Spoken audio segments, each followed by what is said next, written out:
Rieccoci in diretta, tra poco torniamo in diretta con Lucio Zanato e Nicoletta Rizzetto sul treno, per chi si fosse collegato solo in questo momento con la nostra edizione straordinaria, che è partita evidentemente in anticipo rispetto ai tempi soliti, agli orari soliti del mezzogiorno, perché stiamo raccontando in diretta il viaggio, il sopralluogo del governatore Zaia insieme all'assessore regionale Elisa De Berti, al ministro D'Inca e ai vertici di Ferrovie Italiane. Questo sopralluogo sulla linea elettrificata Conegliano-Belluno del treno, vedo proprio il debutto di oggi. Vediamo se riusciamo a tornare sul treno. Qui c'è un'altra fermata. Sì, mi sentite? Sì, ti sentiamo. Sì, siamo un'altra fermata, stiamo andando adesso. Ok, adesso vi dico subito, andiamo di qualità, siamo a Vittorio Veneto. Ah, ecco. E qui probabilmente ci fermeremo perché Vittorio Veneto, ecco qua, c'è l'incontro della popolazione con il presidente Zaia. Aspetta un attimo. Vai, passa avanti. Grazie.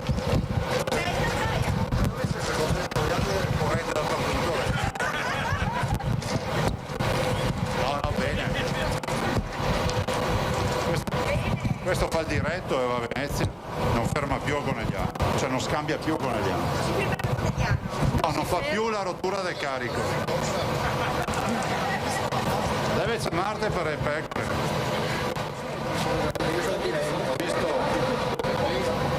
Mandami un messaggio. Grazie.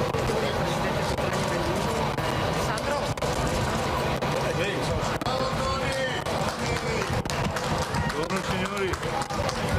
Grande giornata. Vieni qua, Treni Belluno. Grazie. L'associazione Treni Belluno. Rompi i baie che non finisce più. No, bravi ragazzi. Grazie. No, bravi sono stati. Grazie. Grazie a voi anche. Io da dove ero adesso? Vittoria. Ah, Vittoriese adesso? Qui siamo proprio in stazione Vittorio Veneto, se vedete la piccola folla che si è venuta a creare proprio per salutare il Presidente e questo... Dobbiamo essere già per strada? No, un minuto. Dobbiamo rientrare? Cerchiamo di non perdere il treno, Lucio. Saliamo sul treno. Non perdiamo il treno, mi raccomando. No, il treno non lo perdiamo. Qui da adesso in poi però sapete che da adesso in poi sapete che la linea lo sappiamo, un po' più certo, difficile, certo. Perché entreremo in galleria, ci sono una serie di gallerie storiche, per cui se non riusciamo a tenere la linea la riprenderemo non appena ci viene ridato segnale, insomma. Certo. Però avete visto l'abbraccio della folla, questa era sicuramente un'azione come dire, attesa dalla popolazione, perché questo naturalmente cambia un po', come abbiamo detto sin dall'inizio, il rapporto di questo territorio con il resto del Veneto, con il resto, diciamo così, della regione e non solo. Vediamo se riusciamo ad avvicinarci un po'. Devi farti largo, non è facile ovviamente il lavoro. Ringrazio Lucio Zanato e Nicoletta Rizzetto, non è facile non solo per la linea ma anche per farsi largo ovviamente in uno spazio che è necessariamente ridotto e peraltro contingentato, quindi non è facile. Ringrazio anche, approfitto in regia Tony Esposito e Marco Gagliazzo che mi seguono per questa diretta. Vediamo se riusciamo a tornare sopra, eccolo qua, io lo vedo, vediamo. Signor Sindaco, buongiorno, Sindaco di Vittorio Veneto, Niatto. Con Antena 3, adesso ci spostiamo un attimo così evitiamo assembramenti. Ecco, Sindaco, per Vittorio Veneto cos'è quest'opera, questa elettrificazione? È una rivoluzione copernicana perché la doppia valenza. Si è fermato di nuovo il sindaco di Vittorio Veneto, Antonio Miato, quindi che è salito a bordo del treno alla stazione di Vittorio per fare anche lui questo viaggio. Appunto stava dicendo una rivoluzione importante, lo ha spiegato anche Zaia prima in diretta alle persone che erano presenti, quindi la possibilità di viaggiare a Belluno direttamente senza cambi. Vediamo il sindaco di Vittorio. Veneto. Fino alle Dolomiti, fino a Cortina, fino a Dobbiaco, riprendere quel famoso treno delle Dolomiti che scendeva da Belluno e arrivava fino a Venezia. Un sogno che può riavverarsi? Ma la volontà. Niente, c'è ancora qualche problema. Allora, vediamo di capire se riusciamo a ripristinarlo velocemente. Non credo. Allora, facciamo così. Torniamo fra pochissimo a parlare di questo, ma quindi torneremo sul treno. Poi magari Lucio ci racconterà quello che ha detto il sindaco di Vittorio Veneto Antonio Miato, poi torneremo da Zaia, che avete visto, insomma, è nelle postazioni vicino a Elisa De Berti, al ministro D'Incà e ai vertici di Rete Ferroviaria Italiana e di Trenitalia, insomma, perché poi intorno alle 10:47 all'arrivo a Belluno ci sarà un vero e proprio punto stampa in cui verrà fatto un po' il bilancio non solo di questo sopralluogo, ma poi anche si parlerà ovviamente degli investimenti su tutta la rete del Veneto. Vedo ancora problemi. Allora, l'estate, il turismo, fra poco ci collegheremo anche con l'assessore regionale al turismo Federico Caner via Skype. Estate vuol dire anche spiagge. Allora io andrei a vedere anche quello che è stato la dichiarazione di Blue Zone per la costa veneta, a meno che non torniamo sul treno. Vediamo se riusciamo a tornare sul treno. No, vedo ancora qualche problema. Allora, dicevamo, la montagna che riparte per il turismo, poi ci sono le città d'arte, parleremo anche di questo, e poi ci sono le spiagge che hanno già iniziato la loro stagione e è arrivato un biglietto da visita importante, è stato definito così, la Blue Zone. Allora vediamo di cosa si tratta. Blue Zone sulle spiagge della costa veneziana. Significa arenili puliti e sicuri, sanificati secondo protocolli certificati nel rispetto dell'ambiente. Il presidente Zaia ha presentato a Jesolo il progetto Costa Veneta Zona Blu, definendolo un biglietto da visita per le nostre spiagge. Si tratta di un protocollo d'intesa con la rete Venice Sense e Union Mare Veneto, che certifica le operazioni di sanificazione e cura ai 150 km del litorale veneto. Insieme al governatore, gli assessori Caner e Calzavara. Oggi noi possiamo dire che abbiamo il litorale più lungo, più accessibile, più sostenibile e da oggi anche più sanificato non solo d'Italia ma a livello europeo. Quindi la parola d'ordine in Veneto è innovazione, noi cerchiamo di applicarla un po' in tutte le nostre aziende, no? Collaborando con i nostri imprenditori, ma possiamo parlare di innovazione anche tecnologica anche nel mondo del turismo. Quindi garantire che le vacanze sono sicure dal punto di vista del batterio zero è un bel messaggio che sono convinto che possa diventare un tratto distintivo delle spiagge del nostro Veneto, e quindi dimostrare come non è un caso che le 32 milioni di presenze annue che facciamo in queste spiagge attestino la leadership a livello internazionale del modello Veneto. Si tratta di un protocollo unico nel suo genere in Italia con queste modalità. Un altro passo in avanti che premia il coordinamento tra le varie associazioni e gli operatori del settore. È importante veicolare questi contenuti di sicurezza proprio per far comprendere ai tanti ospiti italiani e stranieri che le spiagge del Veneto sono pronte, sono aperte ad accogliere tutti coloro che vorranno venire a trovarci e di offrire le nostre 10 meravigliose spiagge al più alto livello di sicurezza possibile. Allora, così invece per le spiagge, nell'attesa di tornare sul treno Conegliano-Belluno, ormai siamo oltre Vittorio Veneto, vediamo. Lucio.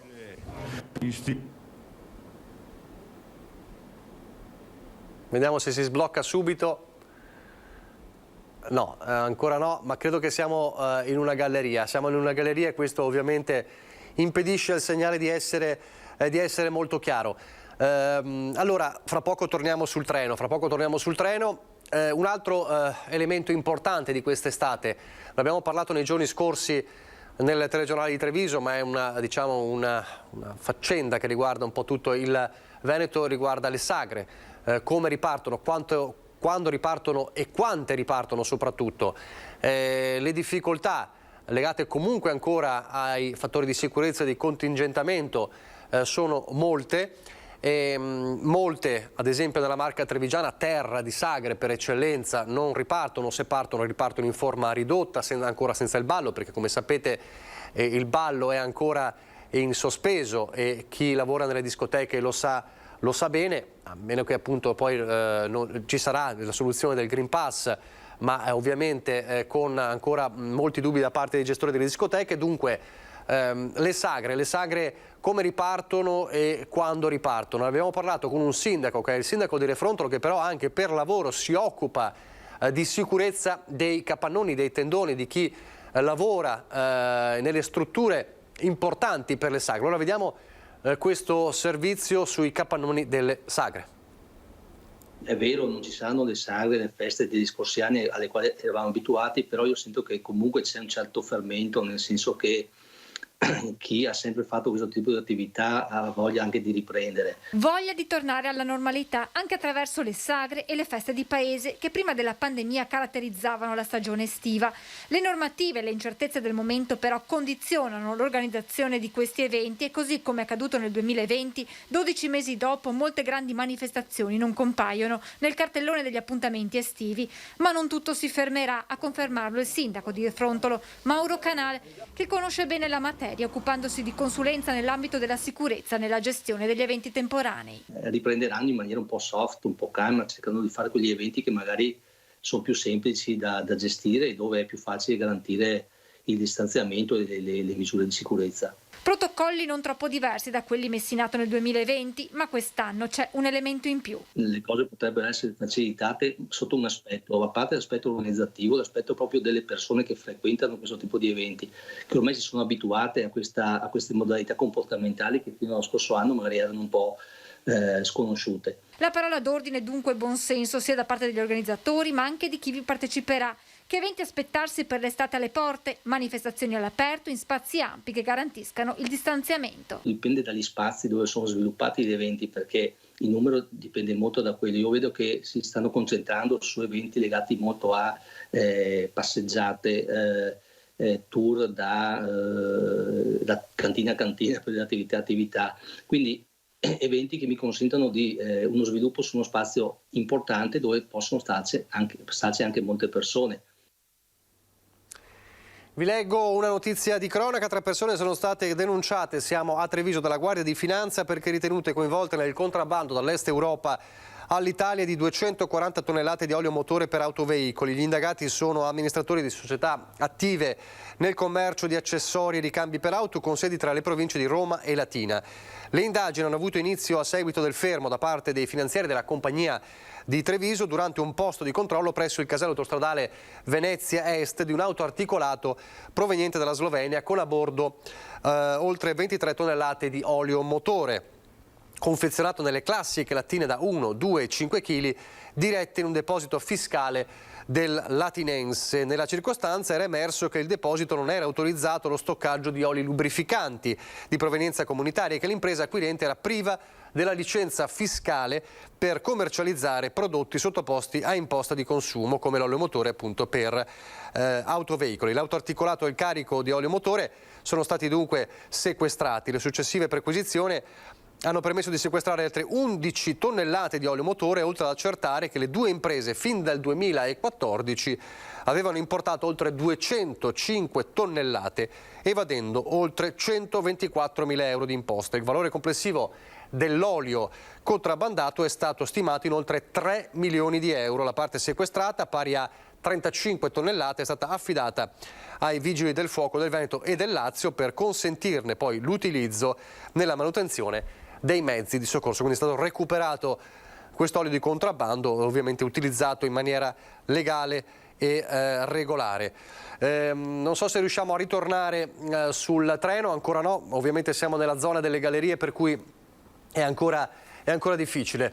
Allora farei così, in attesa di collegarci, non so se abbiamo forse già in Skype l'assessore regionale al turismo Federico Caner, così ci colleghiamo al turismo. Abbiamo visto varie sfaccettature di un'estate importante per il Veneto di ripresa, la montagna, le spiagge, le sagre, le città d'arte, quindi ci potremo collegare con lui evidentemente mentre aspettiamo di ritornare con la linea sul treno Canegliano-Valdobbiadene. Ormai siamo oltre Vittorio Veneto, quindi fra circa poco meno di mezz'ora circa dovremo essere nella zona di Belluno, dove, lo ricordo, il governatore Zaia insieme ai vertici di Rete Ferroviaria Italiane e l'assessore regionale De Berti terranno un punto stampa. Vediamo. Lucio.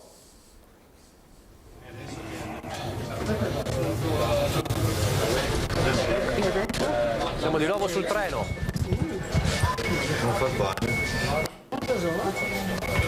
Non so se Lucio mi sente, siamo di nuovo nella zona dei macchinisti, se non sbaglio.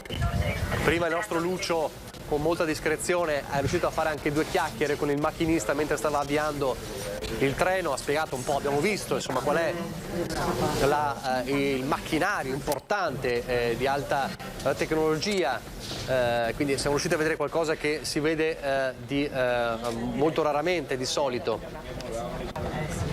I fotografi stanno ovviamente documentando anche loro questo viaggio, lo dicevamo, non è proprio semplicissimo, gli spazi sono contingentati.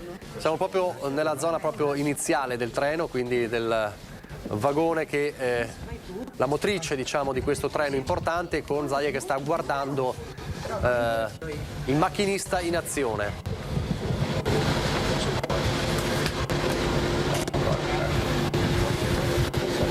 Vedo in prospettiva un'altra galleria, quindi è molto probabile che dopo questo selfie del governatore con il macchinista è probabile che la linea si stacchi di nuovo, perché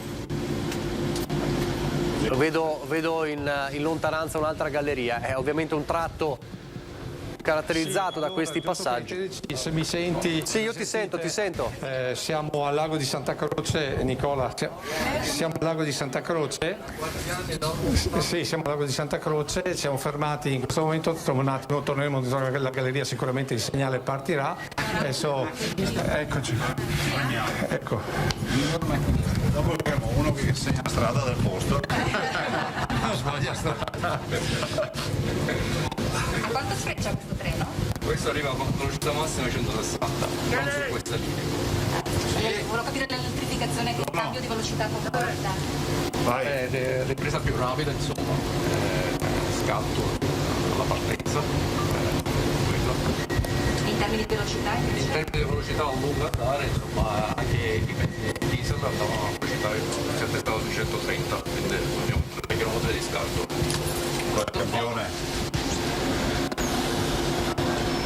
Allora, sta per ripartire, si era fermato un secondo, sta per ripartire, vedo, ci avviciniamo, è una prospettiva suggestiva, avvicinarsi proprio in soggettiva, come si dice in termini cinematografici, verso la galleria. Vediamo se la linea tiene anche in galleria, quindi si oscurerà un po'. No, eccolo là. Ovviamente abbiamo sperato davvero, ma era impossibile perché la zona della galleria non consente evidentemente una linea ottimale.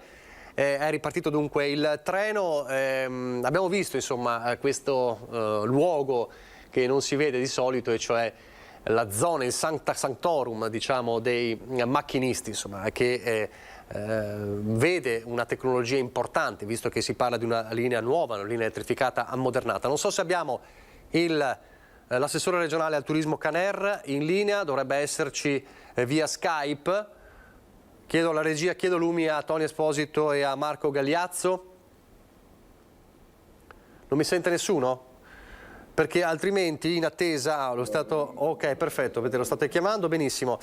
Allora, per restare in tema di turismo, un grido importante, non c'entra con il Covid, ma c'entra, diciamo, da un punto di vista del commercio che vuole ripartire. È una cosa settoriale ma importante. Parliamo di città d'arte, adesso lo vedo, ma prima facciamo vedere questo servizio, visto che lo abbiamo introdotto. I commercianti veneziani, in particolare quelli di San Marco, che lanciano un nuovo appello al governo, perché dopo l'ormai passata, e sono passati quasi 2 anni, a Acqua Grande, era il novembre del 2019, chi ha subito più di 20.000 euro di danni deve ancora ottenere i risarcimenti, e questo certo non fa bene per chi tenta di ripartire in una città d'arte come Venezia. Vediamo il servizio e poi andiamo dall'assessore regionale Caner.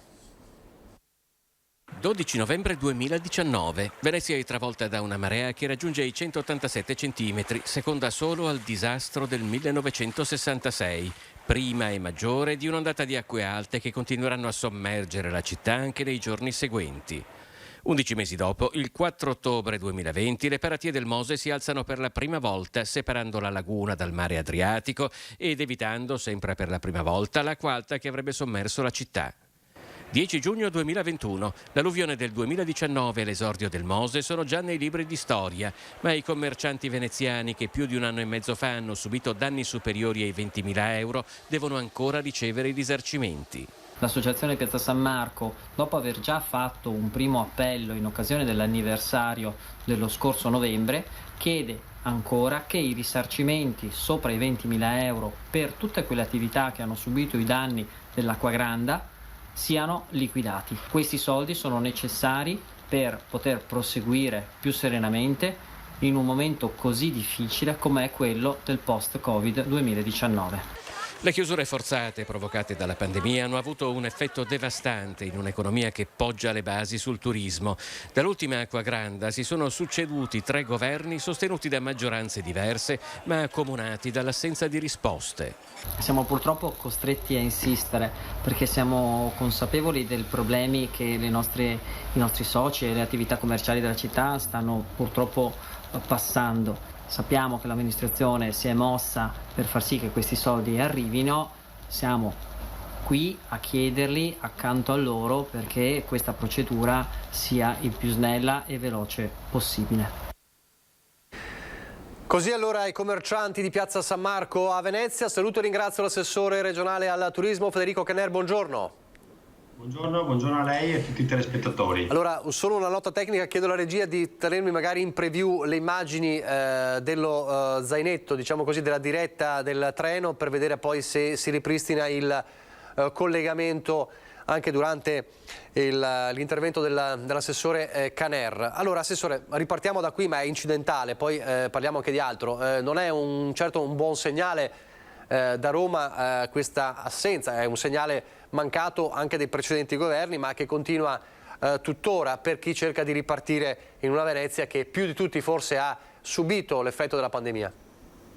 Assolutamente sì, noi come Regione più volte abbiamo sollecitato il governo, continuiamo a farlo perché i ristori sono importanti, fondamentali, soprattutto in questo momento di ripartenza dove molte aziende, ristoratori, alberghi, la parte commerciale ha necessità anche di avere un sostegno economico perché devono ripartire, quindi devono riassumere il personale, tra l'altro anche sempre con un margine di rischio che noi ovviamente speriamo e auspichiamo sia esiguo, però di fatto c'è riacquisto della merce anche, no? Ricordiamo che sono state bloccate, diciamo, intere anche stagioni, penso ai commercianti, ai negozianti, perché non c'è solo il mondo della ristorazione, degli alberghi o dell'agricoltura, ma insomma c'è anche un commercio diffuso, soprattutto a Venezia, che vive di questo e ha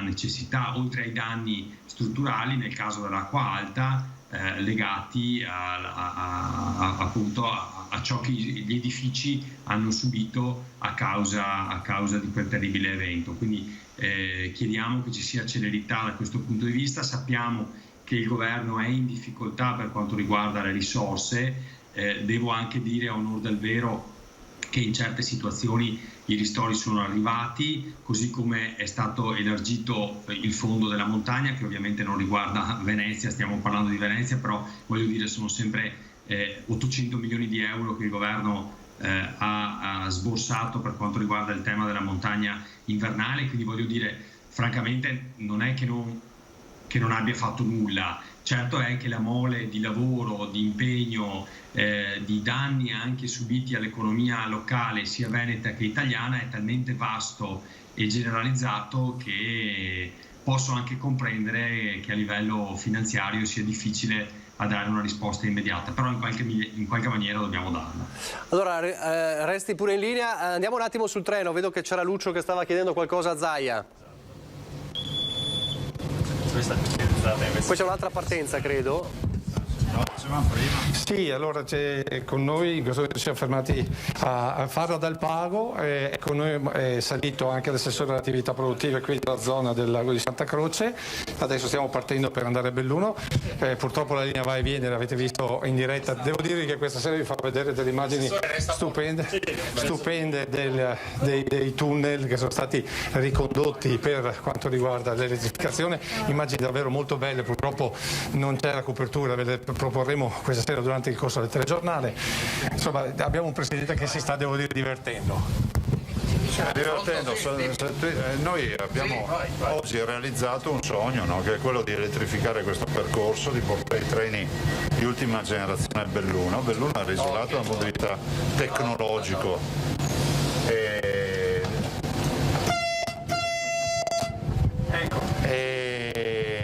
Io penso che questo sia un bel segnale che diamo alla provincia di Belluno. Considerate che stiamo parlando di una provincia che ospiterà le Olimpiadi nel 2026. Che Nemo profeta in patria, ma quando arriveranno le Olimpiadi ci renderemo conto che cosa sono le Olimpiadi, cioè il più grande evento mondiale, cioè questo territorio sarà sotto i riflettori mondiali, quindi anche un appello ovviamente a tutte le istituzioni nazionali perché si faccia veloce nel fare opere, nel fare attività, cioè c'è la variante di Longarone, c'è la variante di Cortina, ci sono altre opere, sono tutte opere, diciamo, delle discipline olimpiche, insomma c'è tanto da fare. Presidente, visto che prima ha citato che abbiamo fatto il viaggio inaugurale di Pedemontana, contento dei flussi in questo primo periodo, che pare siano molto interessanti? Decisamente sì, perché considerate che noi su Pedemontana paghiamo un canone di 150 milioni di euro all'anno e incassiamo tutti i pedaggi. Lo studio di flussi di traffico ci dice che dovrebbe fare 27.000 transiti al giorno. Considerate che sono studi fatti da persone che hanno fatto anche altri studi per altre opere e non hanno sbagliato. E oggi è incoraggiante vedere 17-18.000 auto al giorno con un'autostrada incompleta, mancano ancora 30 km, quindi è verosimile. Capiremo bene quando sarà formalmente allacciata alla 4 e alla 27, però per fine anno noi avremo già completata l'infrastruttura perché andrà da Spresiano a Montecchio, mancheranno i due innesti. Quando sarà appunto completata capiremo quale sarà il flusso e se sarà superiore a quello previsto andremo subito a pedaggi. Stiamo parlando di una strada che non ci fosse, bisognerebbe inventarla. Presidente, poi c'è un'altra cosa, secondo lei il fatto che ci sono tutti questi flussi è perché i veneti dicono che i soldi rimangono in regione?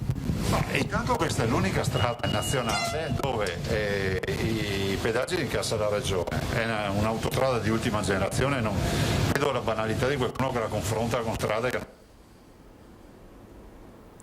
Si è di nuovo sganciato il segnale, ovviamente è zona anche questa dove la linea non tiene molto. Allora, Assessore, stavamo dicendo, l'ha detto un po' Zaia, insomma, un altro passo importante, un altro asset, quello della rotaia per il turismo, anche questo è fondamentale. Il nuovo orario poi di Trenitalia che parte domenica viaggia, diciamo così, metaforicamente, ma non solo in questo senso.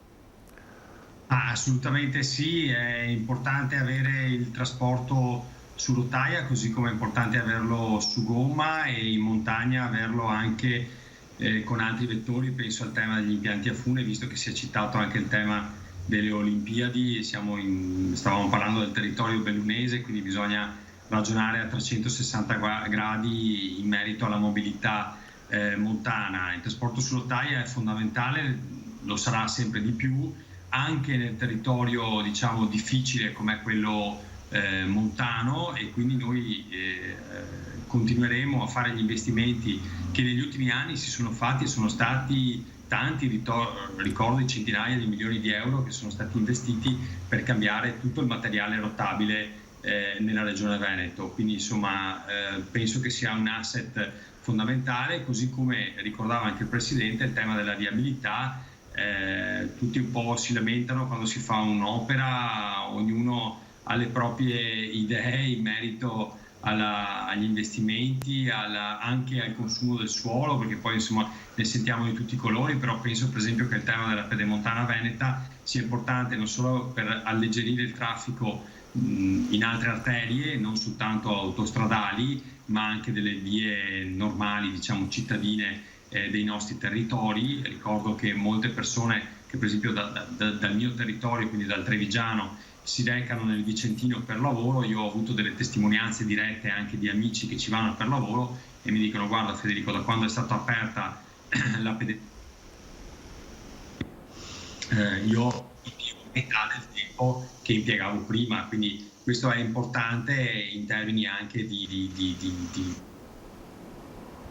anche alla famiglia, perché significa stare in macchina più tempo, quindi lo si sottrae al lavoro o alla famiglia. Quindi un insieme di opere che messe a regime porteranno questa regione ad essere all'avanguardia da questo punto di vista.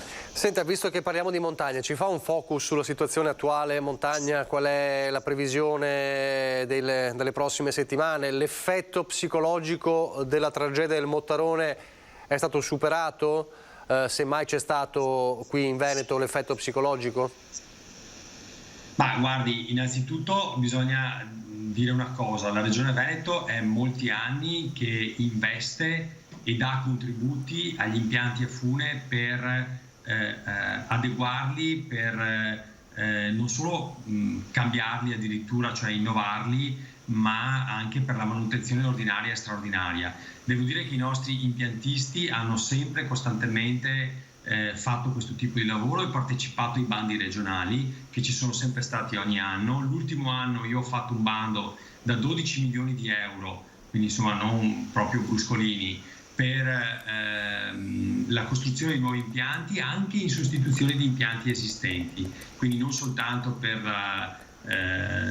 l'adeguamento, ma addirittura la sostituzione integrale dell'impianto, quindi non solo corde o sistemi di sicurezza, ma proprio anche cabine e tutto quello che ci va dietro l'impianto, quindi demolizione totale e ricostruzione. Ora, noi in Veneto ad oggi non abbiamo, dalle verifiche che abbiamo fatto, anche, avevamo già la situazione sotto mano, però quando è successo ciò che è accaduto, noi subito ci siamo anche mossi per fare un monitoraggio della situazione veneta. Dobbiamo anche dire che ciò che è accaduto in quel frangente è neanche un errore umano, è un atto criminale. È bravo, esatto, perché lì non si sta parlando di una situazione che è successa a causa, anche se vogliamo, di una manutenzione magari non corretta. No, lì si è agito sapendo di agire in maniera sbagliata. Quindi insomma è come se uno si compra una Ferrari e invece di rispettare i limiti in autostrada va a 300 all'ora. Poi è chiaro che succede qualcosa, ma non per questo non si possono più vendere le Ferrari, voglio dire, dipende da come uno le guida. Certo. Ed è esattamente la stessa logica degli impianti a fune. Quindi non prendiamocela con l'impianto a fune che non è sicuro, anche perché ricordiamoci che tragedie come queste legate a una cabinovia erano 50 anni che non accadevano. Ce l'aveva detto anche Renzo Fanella. Posso interrompere solo un attimo? Vedo Lucio che mi sta chiedendo la linea. Lucio.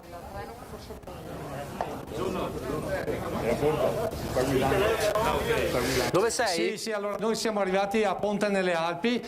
Scesi, abbiamo circa 8 minuti a Ponte nelle Alpi, Polpette. Questa è la stazione di Ponte nelle Alpi. Vedete, c'è anche il ministro D'Inca, c'è il sindaco di Ponte nelle Alpi, c'è il consigliere Roger Demenec, Lisa De Berti abbiamo visto, l'assessore. Adesso sentiremo un po' di persone, qui c'è un po' più di spazio, quindi decisamente un po' più di possibilità e tra l'altro anche maggiore campo, perché vedo che abbiamo abbastanza campo, quindi dovreste vedere sufficientemente bene con le immagini, le foto di rito per questo viaggio inaugurale. Eccoci qua.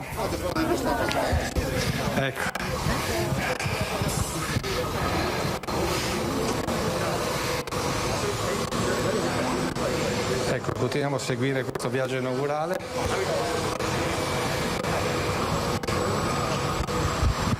Dovremmo essere a ridosso ormai di Belluno, perché il punto stampa è previsto intorno alle 10:47, quindi fra un quarto d'ora circa, il punto stampa alla stazione di Belluno.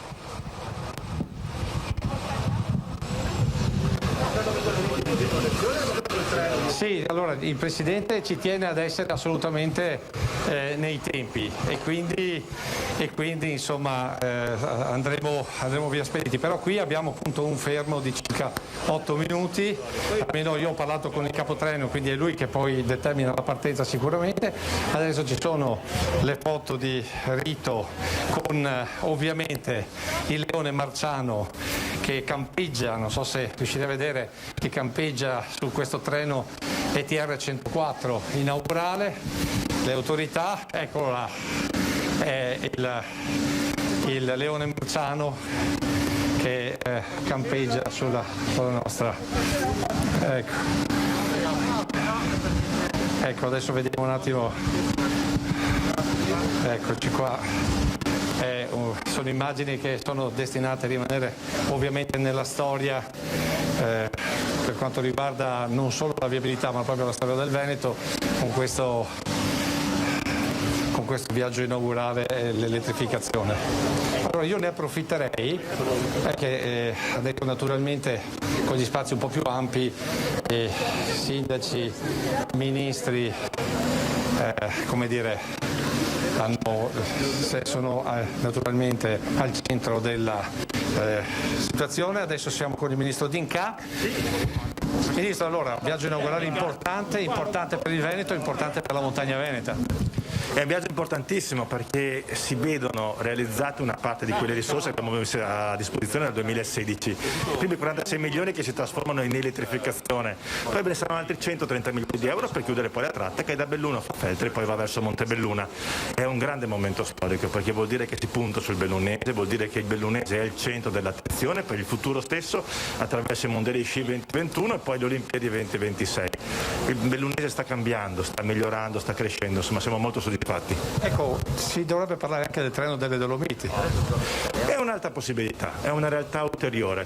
Prima magari però pensiamo alla Calalzo Ponte nelle Alpi, parliamo del rinnovamento delle nostre stazioni e secondo me è importantissimo, guardate, è anche la parte che va da Feltre fino a Primolano. Per quale motivo? Perché immaginate che nel 2026 con il traforo che faremo sotto il Brennero, da lì vuol dire che ci sarà un grande passaggio e la possibilità di portare i turisti del nord Europa all'interno del Veneto con un'opera che strutturalmente costa anche poco, non costa tantissimo, però non hai nessun tipo di rottura di carico e si può arrivare in maniera diretta al centro delle Dolomiti Bellunese, che è insomma patrimonio UNESCO, anche perché Bellunese conta, le Dolomiti Bellunesi, il Parco Nazionale delle Dolomiti Bellunesi, una Val Belluna che è uno splendore, insomma credo che ci sia tutte le opportunità per gestire ancora maggiormente il flusso turistico.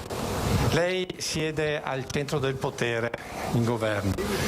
Questo territorio come dire, è sentito quando si è giù a Roma?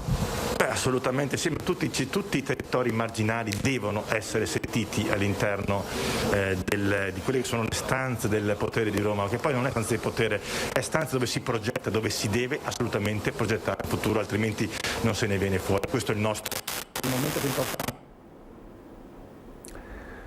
Abbiamo ancora qualche problema? 2026 ovunque nel nostro paese, centrando soprattutto le aree marginali, perché è lì che si cresce di più. Ok, grazie al Ministro. Adesso noi cerchiamo di avvicinarci perché c'è l'incontro, come sempre, del Governatore con anche le maestranze.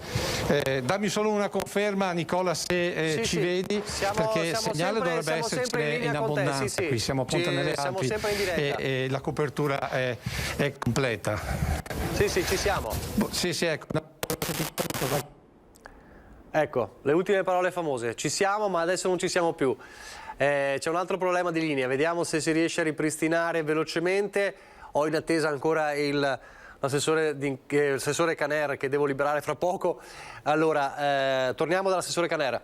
Allora, lei diceva prima, parlavamo del Mottarone, quindi è un caso davvero particolare, però è chiaro che l'effetto psicologico resta, è come quando si parla poi dei vaccini AstraZeneca, poi più tardi ne parleremo. Stante la realtà, l'effetto psicologico va oltre purtroppo. Però insomma, com'è la situazione adesso? Prenotazioni, ripartenza estate in montagna? Sì, come diceva lei giustamente, l'effetto Mottarone un po' si fa sentire, anche se, ripeto, noi contiamo nell'efficienza nostra veneta e sul fatto che da noi situazioni di questo tipo non si siano mai verificate. Di conseguenza io credo francamente che la gente sappia fare i propri conti e al netto dell'effetto psicologico del primo momento poi vedrete che grandi ripercussioni da questo punto di vista sono convinto che non ce ne saranno. Per quanto riguarda la situazione del turismo in generale, io francamente vedo una ripartenza buona. Il mese di giugno sarà un mese ovviamente ancora in sofferenza per mille ragioni, per la poca chiarezza ancora sul Green Pass, per la ripartenza anche legata alla difficoltà di trovare anche personale. Sappiamo che questo è un tema molto caro ai nostri imprenditori, mentre le prenotazioni su luglio-agosto fioccano al mare, in montagna, al lago di Garda. Sicuramente è un po' più in difficoltà il termale, ma stanno arrivando anche lì le prenotazioni, mentre le città d'arte saranno quelle un po' più in difficoltà perché legate molto al turismo internazionale fuori Europa e quindi legato molto al traffico aereo. Anche se devo dirle che io ovviamente lavorando molto a Venezia vedo un via vai di persone che negli ultimi giorni si è intensificato molto, quindi penso che la ripartenza si avvicina anche per le città d'arte. Senta, lei qualche giorno fa ha chiesto chiarezza su Green Pass per il turismo, ecco, è un appello che ribadisce?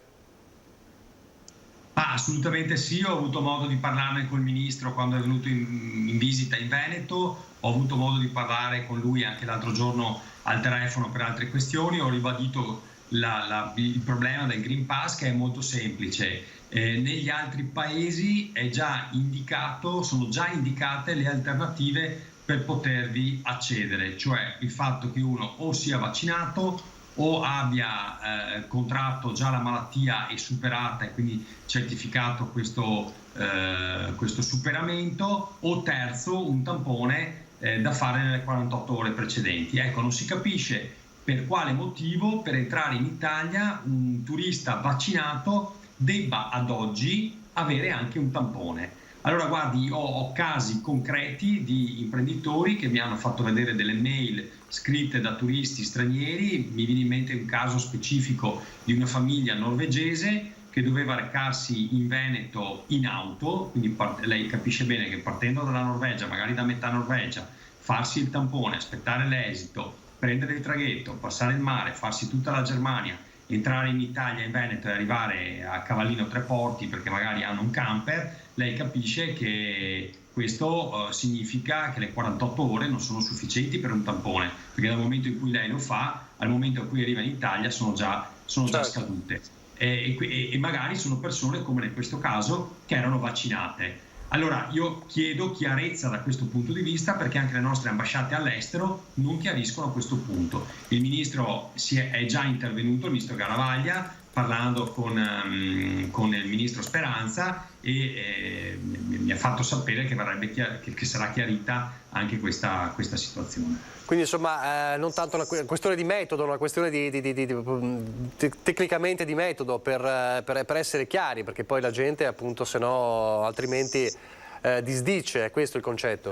No, la gente se ne va da altre parti dove le regole sono chiare, dove la comunicazione e dove la promozione dice chiaramente che tu puoi entrare nel paese con il vaccino. Penso alla Spagna, penso alla Grecia, ma anche agli altri paesi europei, perché se per esempio noi andiamo in Austria, che è qui vicino, noi italiani, noi veneti andiamo in Austria e siamo vaccinati, loro non ti fanno nessun problema ad entrare. Quindi siamo sempre in Europa, si applica sempre il Green Pass, quindi non capisco per quale motivo noi non dobbiamo avere questa comunicazione chiara che ci costa dei punti percentuali di crescita. Ci sono dei paesi che crescono al 2-3% al giorno nelle prenotazioni, penso alla Grecia e alla Spagna per questi motivi. Noi cresciamo fortunatamente, ma del 3-4% a settimana.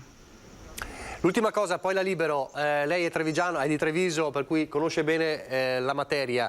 L'aeroporto di Treviso, la ripartenza, l'abbiamo raccontato, però tornano all'attacco i comitati, addirittura un esposto in procura contro il sindaco. Cosa dice? Guardi, io credo che il lavoro che si è fatto sull'aeroporto Canova di Treviso sia importante, perché finalmente è stato approvato anche quel master plan importante che prevede non solo il potenziamento dell'aeroporto, che è un bene non solo per la città di Treviso ma per tutta la provincia, e se mi permette anche del Veneto, perché fa parte del circuito SAVE e quindi del sistema aeroportuale veneto fatto da Venezia, Treviso e Verona, che ovviamente è in equilibrio e ha anche delle strategie di marketing su ogni aeroporto differenziate e diversificate, no? Penso al fatto che Treviso sia hub Ryanair, mentre che ne so EasyJet o Volotea viaggia più su Venezia, Verona ha altre rotte, quindi insomma un sistema che ci permette di arrivare un po' ovunque, diversificando anche i vettori aerei e le rotte aeree. Dall'altro il sistema del master plan presentato di sviluppo dell'aeroporto di Treviso permette anche di venire incontro a tutti quei problemi diciamo di sostenibilità che gli stessi comitati hanno chiesto. Tra l'altro c'è un limite dimensionale che comunque non sarà mai superato, e che è il limite dimensionale che già eravamo abituati ad avere in termini di voli, e quindi voglio dire, io da questo punto di vista non vedrei grandi preoccupazioni, nel senso che l'aeroporto di Treviso non è che si possa espandere di più in termini di numero di voli, c'è comunque una capienza massima possibile, mentre grazie a questo master plan si ha la possibilità di intervenire proprio per tutte quelle opere di mitigazione ambientali che venivano chieste anche dagli stessi comitati. Quindi francamente io questo atteggiamento dei comitati non riesco a capirlo. Grazie davvero all'assessore Federico Caner, grazie, e ci risentiremo anche nei prossimi giorni. Noi torniamo allora sul treno in diretta con Lucio Zanato e Nicoletta Rizzetto. Vedo che si è ripristinata la linea, vedo scorrere nuovamente il paesaggio, siamo addirittura d'arrivo verso Belluno, è così Lucio?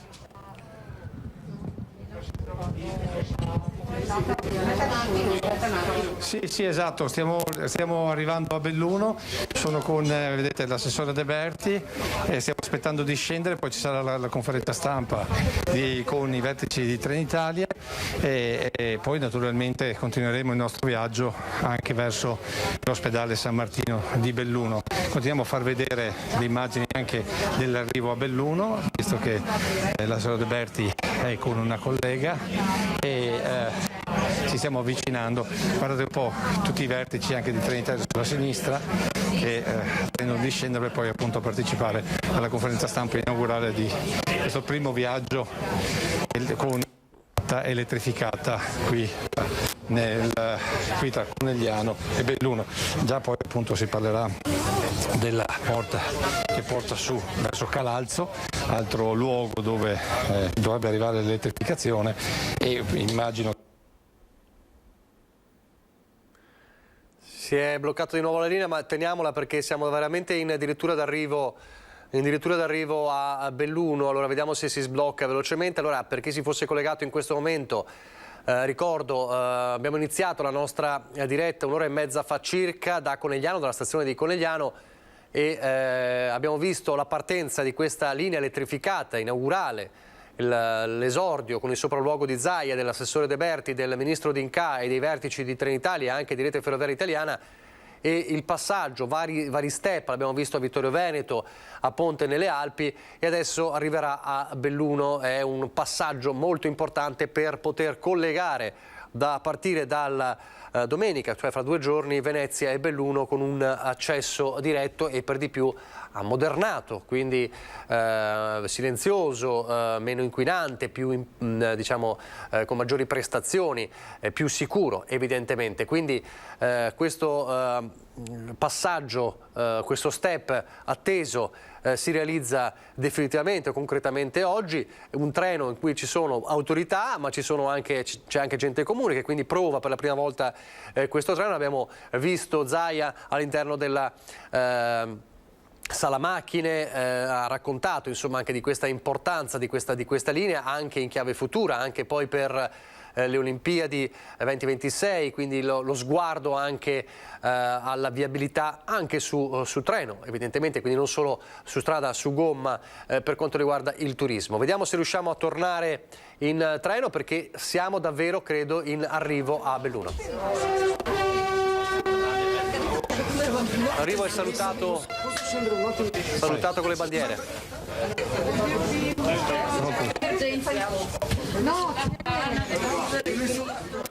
Vai Lucio, sei in diretta.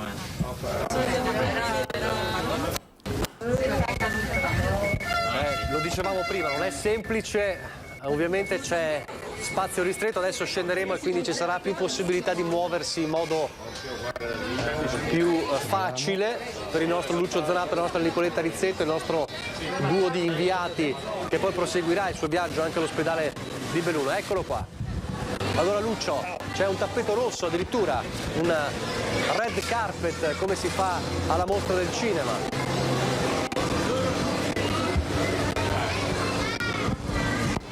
Il ministro D'Ilca, l'assessore De Berti, i vertici di Italia, ci sono anche dei bambini che stanno salutando, ecco il governatore Zaia.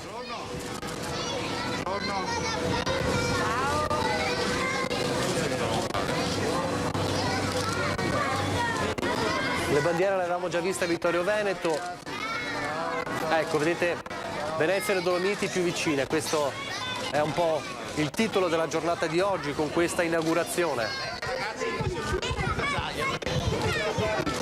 Bimbi con il tricolore, le magliette tricolore.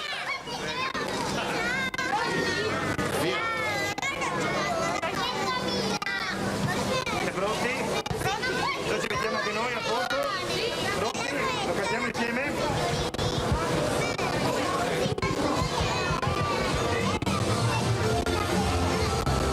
Ah, c'è anche una canzone di benvenuto.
Meraviglioso, meraviglioso. I bambini che cantano l'inno di Mameli, lo sanno tutto peraltro, l'inno di Mameli, eccolo qui. Allora gli applausi, vediamo se Lucio mi sente. Bravi, bravi, bravi. Bambini con le magliette e la fascia tricolore. Tra poco c'è... Sì, vi sto sentendo. Ecco, vai Lucio, vai. Adesso facciamo così. Grazie.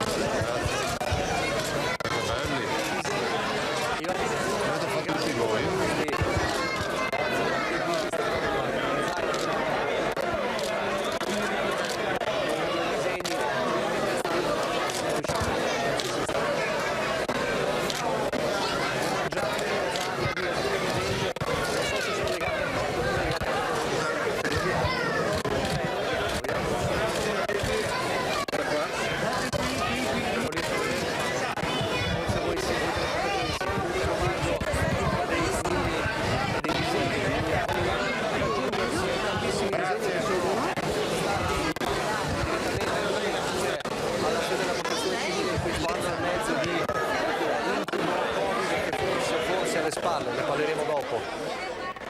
Allora, la foto di rito, siamo arrivati dunque a Belluno.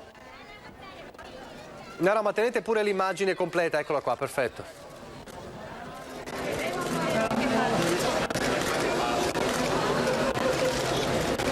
Foto di rito con i bimbi. E fra poco ci sarà il punto stampa. Venezia e le Dolomiti più vicine, questo è diciamo il titolo, il brand della giornata, di questa giornata inaugurale della linea elettrificata Conegliano-Belluno.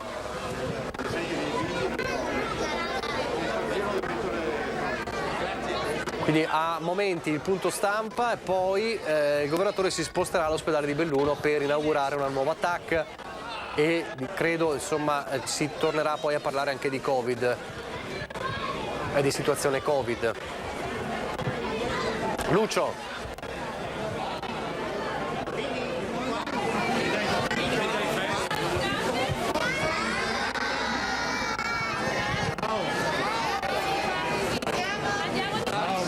Grazie.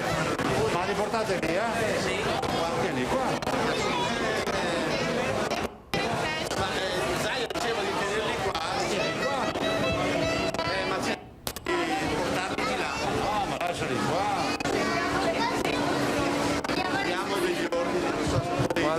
Allora, vediamo se adesso inizia il punto stampa.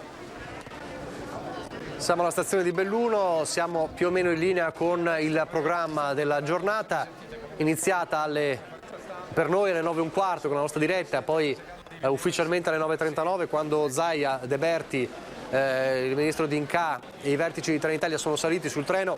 Abbiamo attraversato, abbiamo visto i passaggi. Lucio, vai. Mi senti? Sì, ti sento. Sì, ecco, allora, stavo dicendo che adesso qui ci sarà la conferenza stampa con il Presidente, adesso si sta organizzando per avere i bambini insieme nella conferenza stampa con i vertici di Trenitalia che noi seguiremo. Avete sentito l'inno d'Italia ovviamente cantato dai bambini. Qui poi naturalmente c'è il Presidente della provincia di Belluno, poi ci sono già il sindaco di Belluno, stiamo vedendo tutte le varie autorità. Ecco qua che si sta preparando per la conferenza stampa. Vedete che come sempre il Presidente vuole le giovani generazioni vicino perché sono il futuro del nostro Veneto, in particolare qui del bellunese. Adesso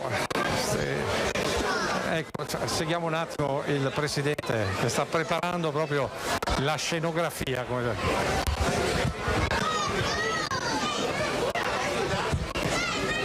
Presidente, bambini importanti anche in questo momento. Bambini importanti anche in questo momento sono il nostro futuro. Numero uno. Li ha voluti perché loro hanno cantato l'inno, se ne stavano andando, invece il Presidente li ha voluti con sé proprio in questo momento inaugurale perché rimangano, rimangano nella storia, nell'immagine della storia. Allora io nel frattempo, mentre Nicoletta continua a far vedere i bambini alla preparazione della conferenza stampa, faccio una battuta velocissima con il Presidente della provincia. Presidente, buongiorno. Buongiorno. Allora, un momento storico per la provincia di Belluno. Sicuramente oggi è una giornata molto importante anche perché si completa un percorso che è partito alcuni anni fa, ha visto protagoniste tutte le istituzioni a tutti i livelli e questo penso sia il risultato di un grandissimo gioco di squadra che permette al bellunese di rimanere all'interno del sistema ferroviario nazionale e non rimanere isolato. È un investimento importante, è una tappa quella di oggi perché poi ci sarà l'intervento. Calalzo. Esatto. Calalzo. Noi cerchiamo e spingeremo per l'elettrificazione fino a Calalzo, ora è in programma il completamento da Belluno a Feltre Montebelluna e poi noi puntiamo molto sulla Feltre Primolano che per noi è un altro punto fondamentale nello sviluppo ferroviario del nostro territorio. Senta, e poi invece il treno delle Dolomiti, oggi in questi giorni si dovrebbe svelare il tragitto. Ma questo è un tema molto delicato e secondo me che sta portando anche un po' di conflittualità all'interno del nostro territorio che cercheremo di sopire nel più breve tempo possibile con la Regione Veneto. È in programma nei prossimi giorni proprio una riunione dove cercheremo di mettere attorno a un tavolo tutti con alcuni dati alla mano e poi cercheremo di fare la scelta migliore per il territorio. Ecco, cos'è che sta frenando? sicuramente frenano alcune considerazioni, conflittualità che noi abbiamo interne, ma soprattutto quello che è importante è mettere nero su bianco le proposte e poi fare una valutazione. Poi non è detto che mettendole e scegliendo si arrivi al risultato, perché l'investimento è molto importante, vanno valutati i costi di gestione, insomma è un ulteriore percorso molto lungo, però insomma è importante che il territorio decida. È un po' come la pedemontana, cioè il fatto che sia alla fine bisogna riuscire a suonare per riuscire a portare a casa dei risultati che poi cambiano i territori e li migliorano. Questo è penso il fine, però vi rendete conto che non è semplicissimo questo. Grazie. Adesso seguiamo la conferenza stampa in diretta con il Presidente e quindi abbiamo sentito il Presidente della provincia Roberto Padrin e adesso inizia la parte, diciamo così, ufficiale del treno inaugurale a trazione elettrica, come è scritto di lato alla carrozza che ci ha portato. Allora adesso sentiamo il Presidente Zaia che inizia il suo intervento. Ancora qualche minuto, devo dire che c'è una forte presenza di persone. Ecco. Sentiamo.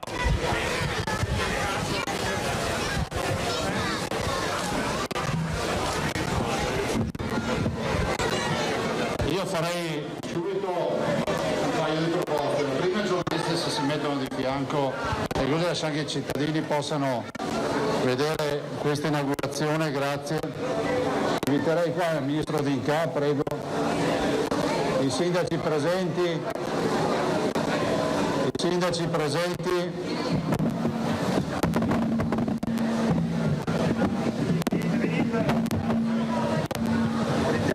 la vicepresidente De Berti. Allora facciamo in modo di non coprire, ciao, il presidente della provincia di Belluno, l'assessore Bottacin. Allora, scusate, chi parla per primo c'è sempre la rogna di organizzare un po' le robe. Tanto facciamo in modo che i bambini siano visibili, ci mettiamo noi ai lati, no? Potremmo metterci, ma non so, magari mettiamo avanti. Ragazzi, voi concentratevi a accendere.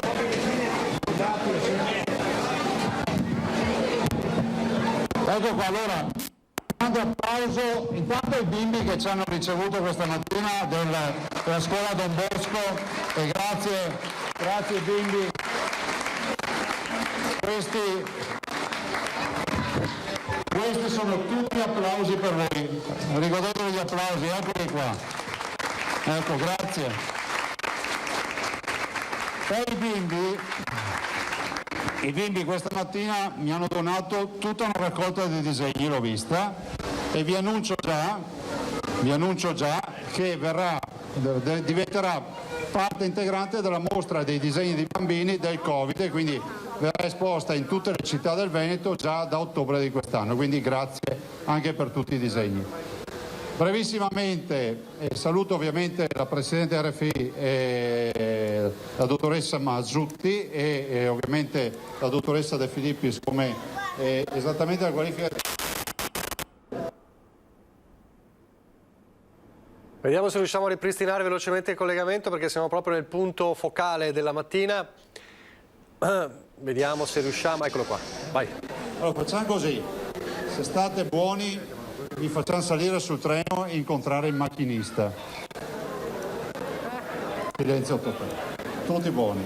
Allora no, volevo dirvi, per me c'è una giornata emozionante perché stiamo parlando, lo chiedono spesso i giornalisti, ci chiedono ma qual è il senso di questa giornata? Guardate, siamo davanti a un treno che andrà a sostituire la vecchia Litorina, definiamola così, a gasolio. Stiamo parlando di una assoluta novità, stiamo parlando di una macchina che è modernità, che potete trovare nelle metropoli in giro per il mondo, è assoluta modernità, che guarda in prospettiva a tutti gli investimenti e iniziative che stiamo facendo in questa provincia. Pensate solo che nel 2026 avremo l'opportunità di avere le Olimpiadi. Le Olimpiadi sono un altro salto di qualità per questo territorio. Fra l'altro io dopo partirò da qui, non mi tratterò fino alla fine, andrò in ospedale per altre inaugurazioni che faremo anche qui su Belluno la prossima settimana a Feltre. Vi dico che la realizzazione di un sogno, sembrava quasi impossibile pensare a un treno elettrificato fino a Belluno e pensare a tutto quello che poi ne concerne. Pensate solo che oltre al risparmio di 13 minuti nel percorso da Venezia a Belluno, non avremo più la rottura di carico in quel di Conegliano e quindi potremo finalmente dire che ci sono treni diretti che faranno la tratta Belluno-Venezia e Venezia-Belluno. Detto questo, voi sapete che in queste ore siamo ormai pronti anche con quello che è il nuovo progetto del treno delle Dolomiti. La vicepresidente De Berti, che è qui, la prossima settimana incontrerà la comunità. Voi sapete che abbiamo fatto tutti gli studi possibili e immaginabili, la sostenibilità eccetera. Ci sono sostanzialmente le due ipotesi, Val d'Ansiei e Val Boita, quindi due percorsi che peraltro potrebbero anche in senso un po' più, come si può dire, progettuale integrarsi anche tra di loro, se la vediamo come una progettazione che si va a integrare. Poi c'è questa new entry, no, di una proposta della Gordino, che secondo me non è da scartare, da valutare in un'ottica generale, però è pur vero che poi il territorio dovrà farne una sintesi assieme alla vicepresidente, ma in particolar modo i tecnici che si intendono di queste infrastrutture, e poi dobbiamo iniziare a partire. Ricordo che già allora con il ministro Del Rio, quanti anni fa? Nel 2018 forse? 2016 firmammo il primo accordo, l'idea partì appunto da noi, dall'amministrazione regionale. Come al solito viene sempre presa come una buttata, però noi le cose le diciamo, le facciamo. Vi ricordo solo che quando parlai per primo di Olimpiadi i sentimenti erano dal sorriso alla presa in giro. Oggi noi siamo sede mondiale per le Olimpiadi 2026. Chiudo ringraziando tutti quelli che hanno lavorato per quest'opera. Chiedo un grande applauso per i lavoratori, per gli operai, tutti quelli che sotto il sole, al freddo, insomma, si sono dati da fare per realizzare questo. Quindi un applauso meritato a tutti loro. Ad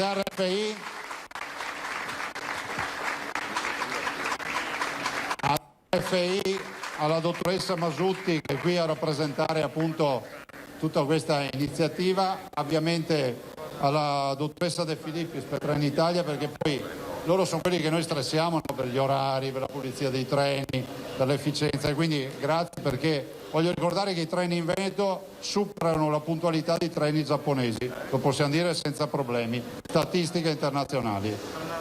E quindi grazie anche per questo salto di qualità, perché 10 anni fa, quando ho iniziato, non era proprio così. E quindi grazie. Voi sapete, ed ho chiuso, che l'accordo che noi abbiamo fatto con Trenitalia ci ha permesso di ammodernare tutto il parco macchine. Ciò vuol dire che l'età media al 2022, quando verrà completata la fornitura, quanti treni sono? 78 treni nuovi, l'età media dei treni in Veneto sarà di 5 anni. Pensate che ci sono regioni che passano i 20 anni di età media. Questo a dimostrazione anche di come si sia portato avanti in questi anni questa strategia. Adesso si tratta solo di continuare con gli investimenti, di trattare bene questi treni, di non imbrattarli, di non distruggere i bagni, insomma di solite robe che magari ci ritroviamo, e poi si va avanti ancora. Grazie ancora e buona giornata a tutti, e grazie per essere qui. Grazie.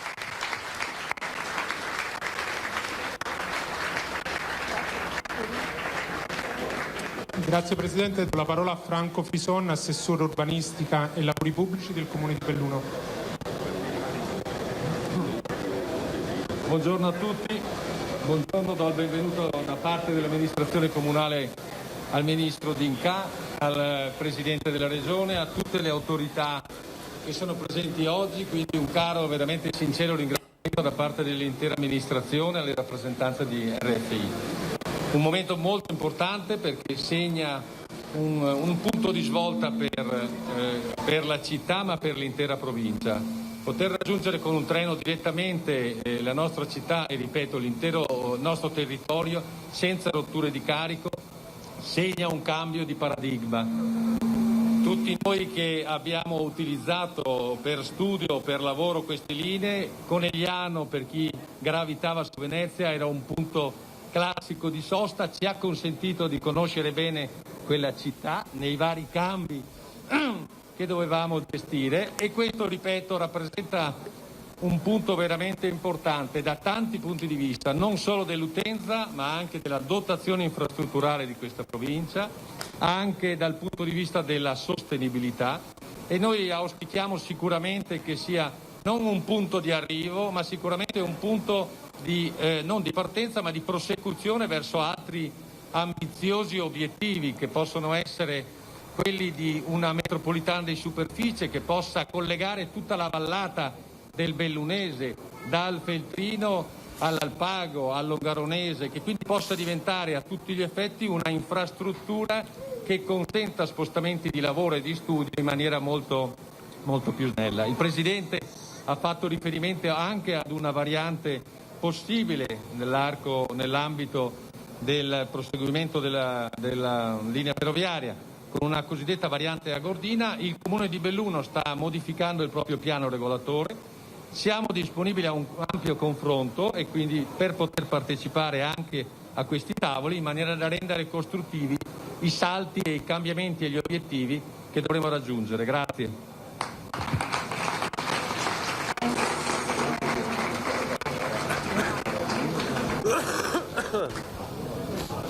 Grazie Assessore, cedo la parola a Roberto Padrin, Presidente della Provincia di Belluno. Buongiorno a tutti, vi rubo 2 minuti, intanto ringrazio per la possibilità anche di fare questo intervento, saluto tutti. Oggi per la provincia di Belluno è una giornata estremamente importante e penso che sia il risultato di un grandissimo lavoro di squadra che parte dal governo, è partito dalla Regione Veneto, ha visto anche la provincia e gli enti locali protagonisti per far sì che il bellunese rientrasse all'interno del sistema nazionale ferroviario e non rimanesse isolato. Per cui da parte mia un ringraziamento veramente a tutti per questo risultato che io considero un punto di partenza e ripartenza, come diceva l'architetto Frison, nel senso che noi da qui oggi iniziamo un percorso che porterà alla prosecuzione dell'elettrificazione della tratta che da Belluno andrà verso Feltre e Montebelluna. Il sogno è di poterla vedere anche fino a Calalzo, ma soprattutto io punterei per lo sviluppo ferroviario della provincia, in particolare sulla tratta Feltre-Primolano. Penso che sia fondamentale collegarci con la Valsugana e il Trentino per avvicinarci alla nostra Venezia. Dopodiché l'ultimo mio pensiero penso sia un grande impegno che dobbiamo prenderci.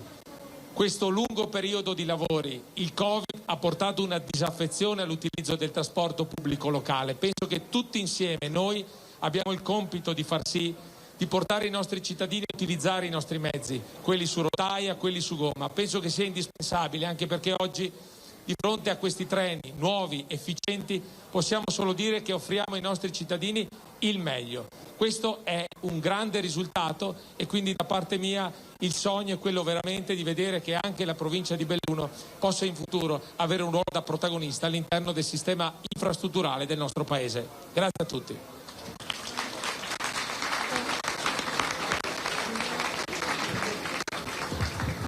Grazie Presidente, cedo la parola a Anna Masuti, Presidente RFI, Rete Ferroviaria Italiana.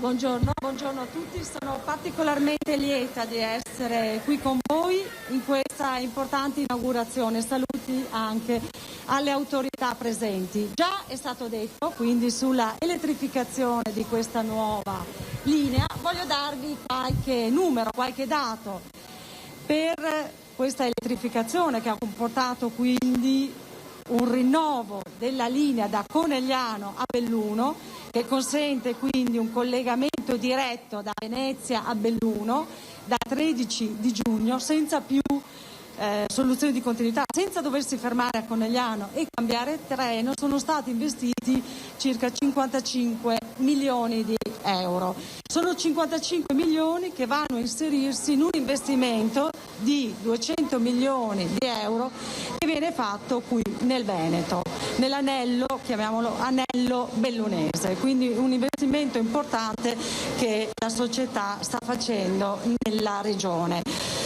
Però un investimento importante perché il trasporto locale, e voglio darvi questo dato perché è un dato significativo, molto rilevante, il trasporto locale assorbe il 90% dei passeggeri che transitano su ferrovia, quindi dati tutti i passeggeri che viaggiano su ferrovia, il 90% utilizza le linee locali, quindi è un investimento importante per questo tipo di servizio.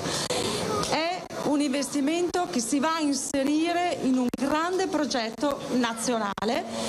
Noi tutti sappiamo che sono stati stanziati circa 32 miliardi di euro per il trasporto ferroviario e per trasferire la modalità del trasporto da terrestre o altre modalità al ferroviario. Quindi nei prossimi anni verranno investiti 32 miliardi nell'alta velocità, ad esempio nelle linee di collegamento con Napoli-Bari, Salerno-Reggio Calabria, ma anche in Sicilia, oppure il terzo valico da Genova del Passo Giovi. Tutto questo si inserisce quindi, e anche l'inaugurazione di oggi, in un grande progetto di infrastruttura rinnovata delle ferrovie. È un progetto importante che risponde anche alle finalità del nostro Paese e del nostro governo, che è quello di arrivare ad un trasporto sostenibile. Cosa vuol dire trasporto sostenibile? Un trasporto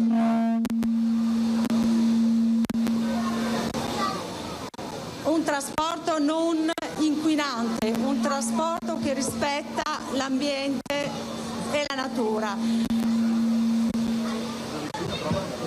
E sicuramente il trasporto ferroviario è sostenibile per definizione, è il trasporto più ecologico che abbiamo a disposizione. Quindi sicuramente questa inaugurazione va anche in questa linea e in questo contesto, di garantire per il futuro un trasporto più sostenibile. E come dicevo, il Paese, con questo rinnovo nel quale si impegnerà e RFI sarà impegnata in prima linea, andrà verso questa modalità sostenibile. Quindi io mi auguro che questa linea sia utilizzata il più possibile dai turisti a livello locale, dai pendolari, dai cittadini di questi comuni e di queste aree. E con questo augurio vi saluto. Buona giornata.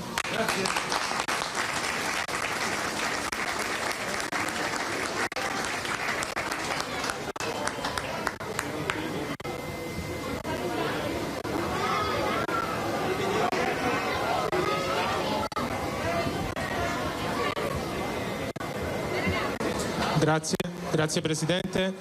Do la parola a Sabrina De Filippis, direttrice del trasporto regionale di Trenitalia. Sì, oggi è una giornata... Buongiorno a tutti. Allora, oggi è una giornata veramente importante e anche molto emozionante.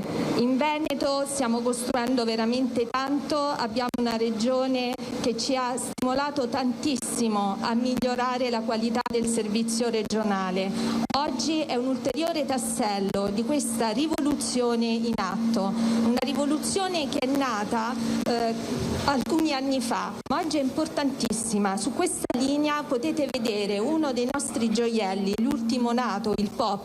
È un treno sostenibile, è un treno che è costruito col 97% di materiale riciclabile, un consumo energetico che si abbassa a meno del 30%, ha tanto comfort, 300 posti seduti, 260 posti in piedi. Ecco, su questa linea lo vedrete e con questo treno non sarà più necessario cambiare treno a Conegliano. Noi siamo particolarmente contenti, siamo sicuramente molto emozionati veramente oggi.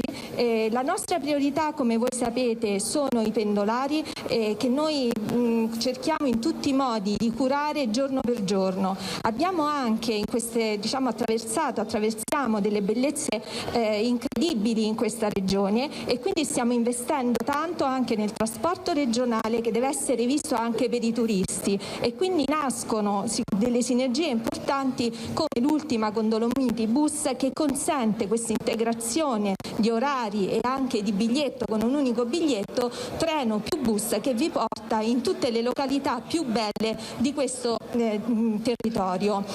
Io il Veneto sta raggiungendo veramente livelli di qualità elevatissimi, è la regione col più alto indice di puntualità, come diceva giustamente il Presidente. Abbiamo una soddisfazione dei clienti che è oltre il 95%, quindi siamo veramente a livelli, a standard qualitativi veramente da record. Sicuramente noi continueremo in questo modo e lasciatemi per ultimo un ringraziamento speciale a tutti i ferrovieri del Veneto, a tutti i nostri ferrovieri.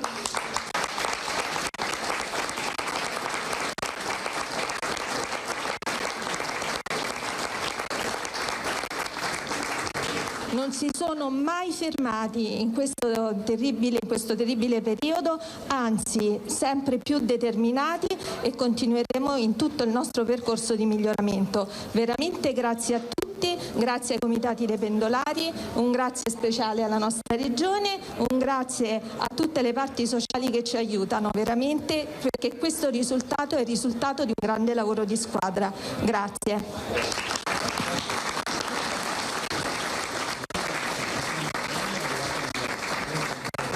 Grazie mille, cedo la parola ad Andrea Biasotto, presidente di Dolomitibus.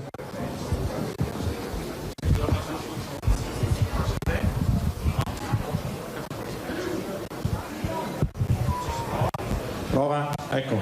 Buongiorno a tutti, ringrazio dell'invito a nome di tutta Dolomitibus e ringrazio per questo splendido lavoro che è stato fatto e che porta Venezia ancora più vicino alle sue montagne, come dice lo slogan. Devo dire che anche per me è anche una particolare emozione, perché dopo un anno e mezzo di videoconferenza è il primo evento che faccio in presenza e dopo un anno e mezzo in cui c'è stato, come sappiamo tutti, la peggiore crisi sanitaria ed economica della storia. Però devo dire che noi da italiani e da veneti ci siamo messi, come direbbe il Presidente, pancia a terra e abbiamo cercato di superare al meglio quella che è stata la situazione. E abbiamo creato anche delle nuove opportunità, come diceva prima la responsabile di Trenitalia, adesso non vorrei sbagliare il ruolo, del Veneto. Abbiamo creato appunto il treno bus Dolomiti, Cortina Link, Auronzo Link, le 3 cime, quindi si può comprare biglietto direttamente da qualunque parte d'Italia con destinazione Cortina, eccetera. Quindi io credo che questo sia una cosa che dimostra che quando succedono le cose siamo capaci di tirare fuori gli artigli e di superarle al meglio. Noi come Dolomitibus c'eravamo, ci siamo e vogliamo esserci ancora in più in futuro per lo sviluppo sostenibile del trasporto e per la valorizzazione della nostra provincia, che è la più bella del mondo. Grazie a tutti.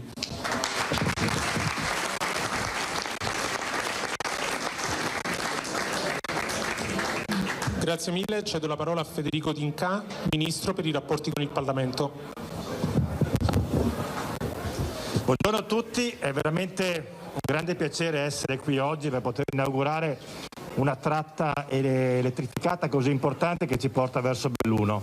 Mentre salivo, Presidente, insieme a voi, Presidente, ragionavo su cosa voleva dire il treno nel passato. Voleva dire migrazione dai territori bellunesi, voleva dire una valigia di cartone con dello spago messo insieme, sogni nel cassetto portati via insieme. Invece oggi ne abbiamo fatto il contrario, siamo partiti dal basso e siamo orientati nel bellunese. Vuol dire speranza, invece vuol dire sogno che si realizza, vuol dire investimenti. Vuol dire Nicola, macchinista che è lì dietro, con cui ho parlato insieme prima, macchinisti giovani, personale giovanissimo in RFI con cui discusso prima, che hanno 23, 27, 28 anni.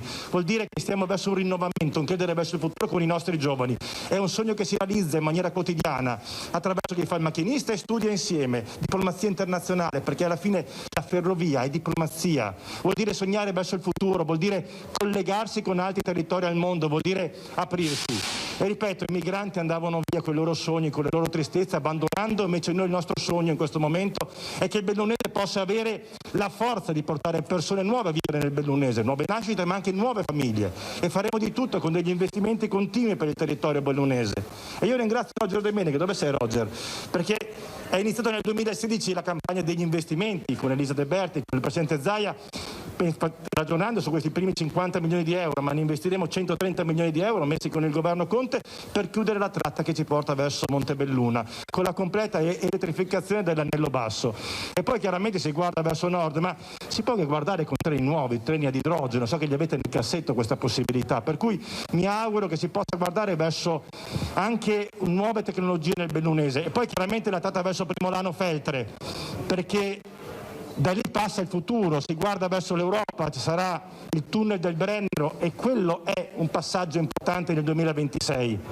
Quello è guardare verso i flussi turistici di persone e di merci che vanno all'interno, al centro dell'Europa stessa. E allora, dopo gli investimenti per quanto riguarda i mondiali con 500 milioni, solo ANAS 270 milioni di euro, questo investimento di quasi 200 milioni di euro fatto sulla tratta ferroviaria, con le prossime Olimpiadi, con la banda larga che sta arrivando praticamente ovunque sul territorio bellunese, beh guardate, si guarda con ottimismo nei confronti del futuro. Usciamo da una pandemia, abbiamo in mano il PNRR con 222 miliardi di euro, abbiamo coraggio, forza, speranza ai giovani. Ebbene, tocca a noi poter costruire il nostro futuro, veramente tocca a ognuno di noi crederci in questo momento, perché l'Italia può tornare ad essere grande. Grazie.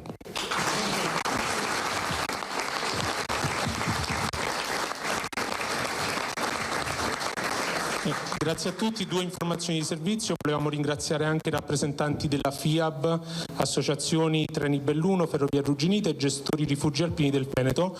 E per la stampa all'esterno sul piazzale ci sono i due autobus, Cortina Link e servizio Dolomiti Bus. Noi adesso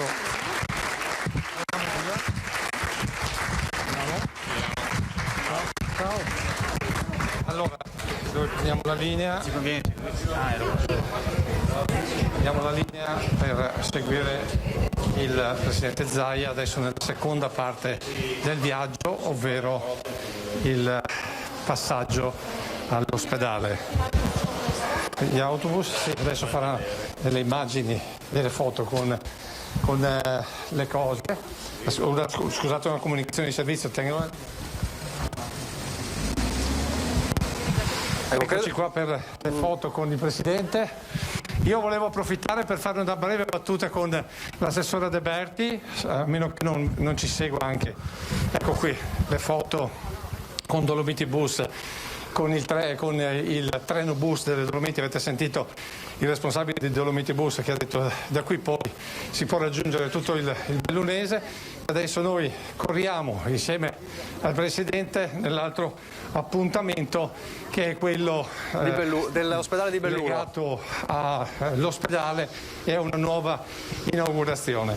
A questo punto, allora, ecco sì, l'ospedale di Belluno, scusa, ma qui sai il bello della diretta. Adesso noi...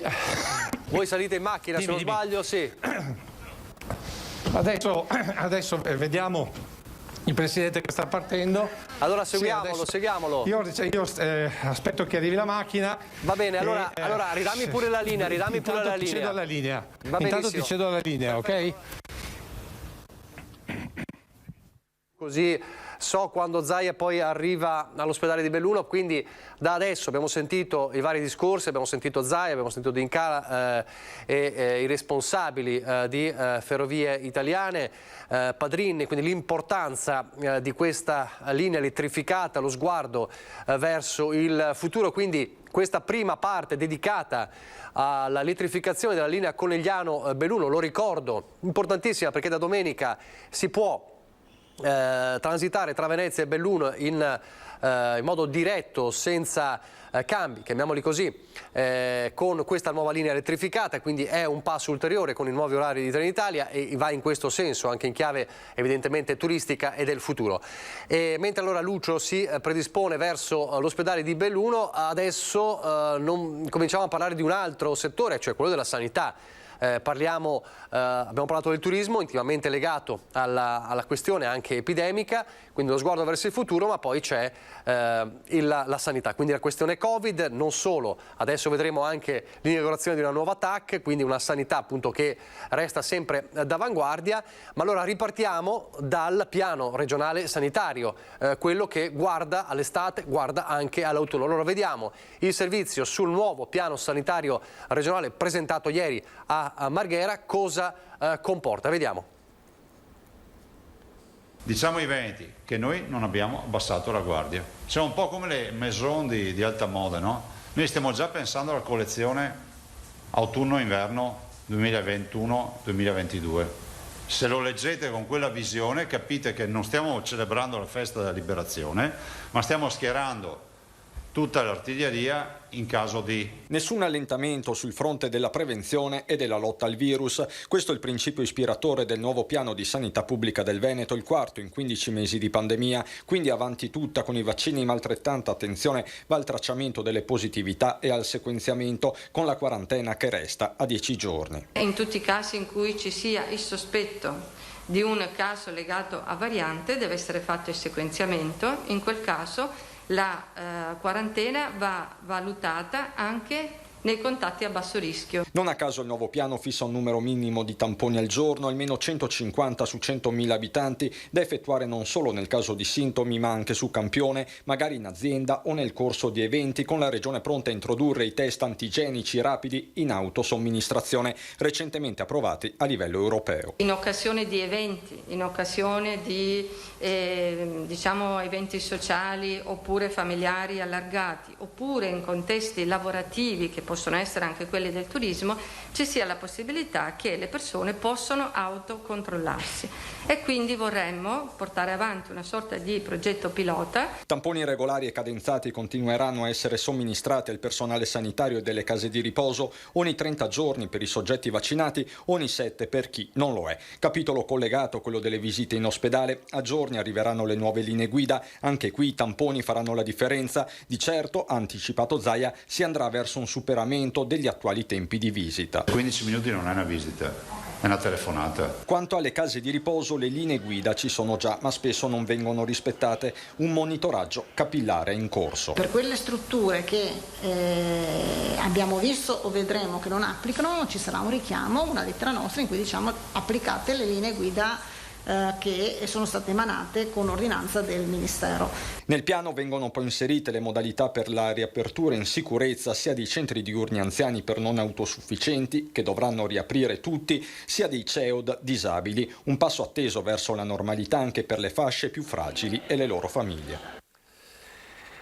Questo dunque in sintesi quello che prevede il nuovo piano sanitario regionale. Chiedo alla regia indicazione tecnica, Antonio Esposito, Marco Gagliazzo, che ringrazio. Lasciatemi in preview le immagini di Lucio, così vedo quando poi si può posizionare per riprendere la linea. La questione della terza dose in autunno, ha affrontato anche questo ieri Zaia, sentiamo. Ad ora non esiste la terza dose.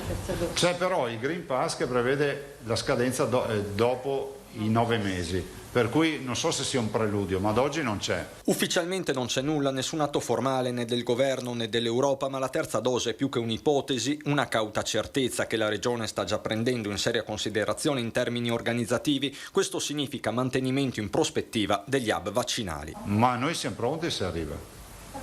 Però, ripeto, ben venga con i medici di base, per carità, però dovremmo capire qual è, al di là della dichiarazione, poi qual è il progetto. Progetto che prima di passare per le istituzioni comunitarie nazionali deve essere certificato dalle aziende produttrici, dice Francesca Russo, dirigente del Dipartimento Prevenzione. Il suo è un ragionamento scientifico che parte dall'andamento della risposta anticorpale. È solo questa che suggerirà se servirà pure una quarta dose o un richiamo periodico, come avviene già per altri vaccini. Anche se finiamo la terza dose, se il virus continua a circolare, potrebbe essere necessario un ulteriore richiamo, come facciamo per difterite, tetano, per tosse, dove facciamo il ciclo base, poi facciamo a 5-6 anni, poi facciamo a 14-15 anni.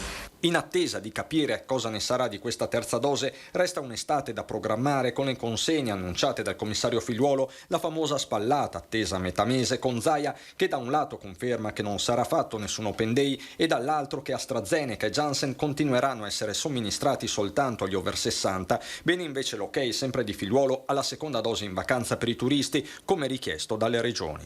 È un atto di assoluta raffinatezza, di attenzione nei confronti del nostro ospite, che per noi è sacro. Avete sentite le parole di Christian Arboit, che riecheggiano ovviamente quelle di Zaia su AstraZeneca, solo agli over 60. C'è un nuovo caso AstraZeneca, un'altra impasse, un altro macigno su AstraZeneca. Come sapete, Sestri Levante, la 18enne genovese morta dopo aver ricevuto la dose di AstraZeneca in un Open Day in Liguria. E dunque questo ovviamente peserà moltissimo nuovamente sul contraccolpo psicologico per l'utilizzo del vaccino più contestato, diciamo così, più al centro dell'attenzione in questi mesi. Però come sapete, ecco, il Veneto su questo è bene ribadirlo, da aprile, dall'inizio, insomma, la situazione è sempre stata molto prudenziale, la scelta del Veneto è stata prudenziale, cioè di attenersi alle linee di AIFA e quindi di somministrarlo solo agli over 60. Quindi questo problema, questo effetto psicologico non si dovrebbe porre qui in Veneto. È chiaro che è un altro caso che si aggiunge evidentemente a quelli già registrati. Peraltro, e lo diciamo sempre a scanso di equivoci, i vari esami, le autopsie hanno sempre come dire, dimostrato la mancata correlazione, però chiaramente gli effetti ci possono essere, parliamo degli effetti psicologici, ma il Veneto su AstraZeneca ha preso una decisione chiara fin da subito, cioè non si utilizza per gli under 60, ed è stato chiaro anche lo stesso Zaia sugli Open Day, peraltro adesso contestati dai governatori, da molti governatori che contestano le scelte degli Open Day di AstraZeneca dettate dal Comitato Tecnico Scientifico. Questo per quanto riguarda il vaccino. Poi parleremo anche con l'epidemiologo Massimo Guerriero su questo e anche sull'andamento dell'epidemia. Io vedo ancora Nicoletta Rizzetto e Lucio Zanato che si stanno predisponendo per l'arrivo di Zaia e per il giro di Zaia, che appunto sarà all'interno dell'ospedale San Martino di Belluno per visitare una nuova TAC, quindi altri nuovi tasselli per la sanità veneta. Non so se è già in grado di sentirci, però vedo che l'immagine ancora va e viene. Allora facciamo così, vediamo se riusciamo a collegarci, vedo che va ancora un po' a scatti. Lucio.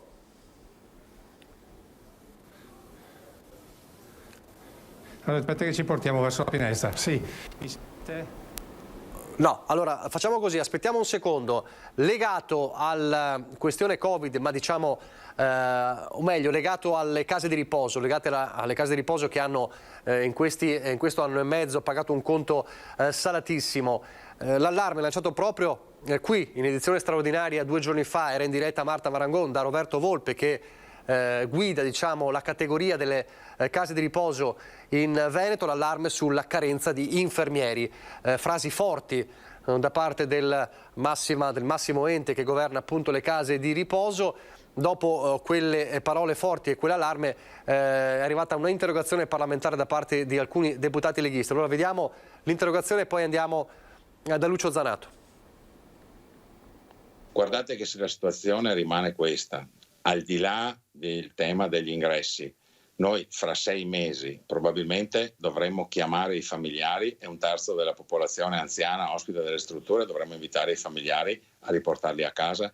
Queste le parole di Roberto Volpe, presidente Oripa Veneto, che martedì scorso aveva lanciato l'allarme. La carenza di infermieri ormai sta mettendo in ginocchio le case di riposo. 10 deputati della Lega hanno presentato un'interrogazione al ministro della Salute Roberto Speranza. Al centro dell'attenzione la situazione RSA in Veneto, soprattutto quelle dell'IPAB Isra di Treviso, che a numeri di posti letto è la più grande della nostra regione. Le case di riposo hanno un minimo di un rapporto fra infermiere e ospiti. se scende questo rapporto sono costrette a mandare a casa gli ospiti, quindi la situazione è veramente, non voglio usare drammatica, ma gravemente seria. Fra l'altro viene sottolineato come la media europea parli di 8 infermiere ogni 1000 abitanti. In Italia questo rapporto scende a 5 infermieri per 1000 abitanti. Ed ancora la Federazione Nazionale Ordini Professioni Infermieristiche ha dichiarato che ad oggi nel nostro paese mancano circa 63.000 infermieri,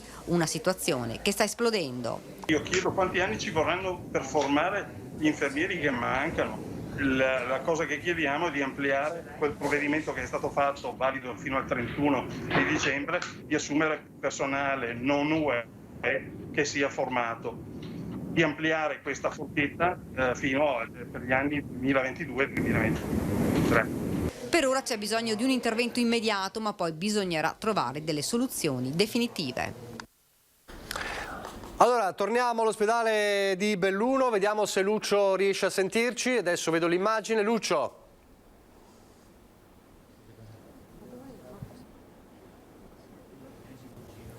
Sì. Eccoci. Sì, ti sto sentendo. Noi stiamo proseguendo sulla visita così del Presidente Zaia. All'interno dell'ospedale di San Martino qui a Belluno e stiamo più o meno seguendo quello che sarà la visita con inaugurazione. Abbiamo l'inaugurazione di una nuova TAC e abbiamo poi un sopralluogo per quanto riguarda un acceleratore lineare. Allora, scopriremo solo vivendo, come si dice, che cos'è nel particolare. D'altra parte sono comunque un altro salto in avanti per quanto riguarda la sanità del Veneto, con nuove strumentazioni e quindi con migliore qualità di servizio ai cittadini pazienti. Come vedete lo scenario è cambiato rispetto a questa mattina, quindi qui siamo proprio nell'ambito sanitario dopo aver lasciato l'inaugurazione, diciamo così, del tratto elettrificato della linea Conegliano-Belluno e quindi un altro segnale di questo Veneto che continua ad evolvere, fatto solo di strade, ma fatto anche di qualità della vita e fatto soprattutto di servizio ai cittadini. Un servizio che lo chiederemo più tardi al termine di questo viaggio.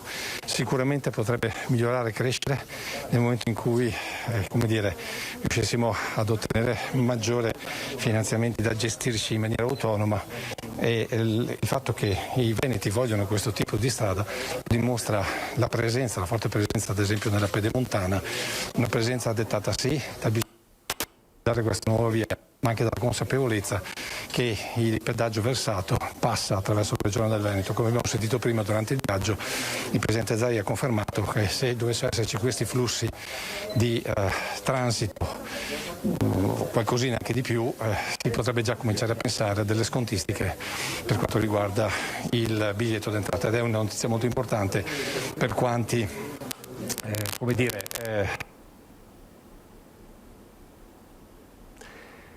C'è ancora qualche problema? Allora facciamo così, visto che manca ancora un po' all'inaugurazione della nuova TAC, chiedo alla regia se possiamo anticipare il blocco pubblicitario per correre. Vediamo. No, ti sento Lucio, ti sento. Riprendi pure. Peraltro, scusami Lucio, quello di stamane è anche un messaggio chiaro della Regione. Soltanto qualche giorno fa era l'ULSS 5 Polesana per inaugurare un altro importante apparecchiatura d'avanguardia. Ora a Belluno, come dire, il messaggio è le aree, diciamo, più lontane, quelle che spesso vengono definite dimenticate, in realtà non sono dimenticate. Il messaggio è anche questo.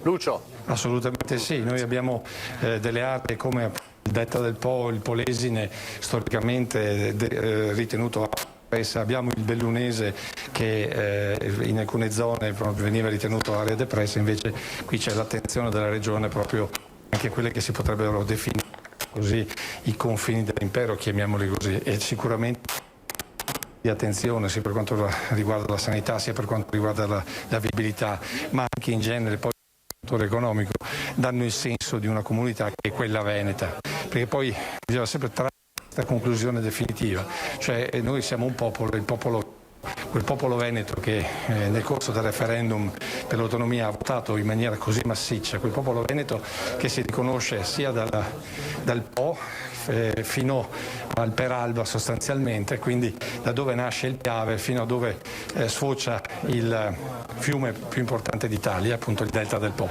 Questo è un segnale importante per quanti che pensano che il Veneto sia solamente Venezia, sia solamente Verona, e Padova o anche Treviso, insomma. Ecco. Lucio, sì, io ti sto sentendo. Ascoltami, sì. Riesci a chiederti, io vorrei capire una cosa tecnica, vorrei capire se siamo nella scaletta giusta, se siamo coi tempi giusti. Io so che alle 12 dovrebbe esserci l'inaugurazione, perché se è così potrei mandare un blocco pubblicitario, allora vorrei capire se posso usufruirne ora, che abbiamo un po' di tempo. Dovrebbe essere così, credo, quindi a mezzogiorno l'inaugurazione vera e propria della nuova TAC. Non credo che anticipino, anche se di fatto siamo un po' in anticipo sulla tabella di marcia rispetto al programma che era previsto.